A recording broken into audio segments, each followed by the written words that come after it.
Отправям обращение с традиционен характер, целящо превенция на изтриването му от човешкото съзнание.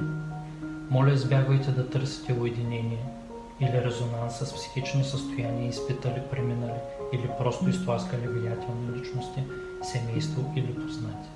Всеки човек е уникален и притежава собствен живот. Включва субективни емоции, които се изпитват и преживяват по различен начин от този на всички останали. Нека това видео ви помогне и напомни колко фундаментално е да живеете безфрагментно заемане на черти от чужд характер. И накрая, моля ви, не се диагностицирайте сами. Не бързайте да се поставите в рамки, които инфлуенсъри, псевдопсихолози и коучове определят чрез кратки видеоклипове.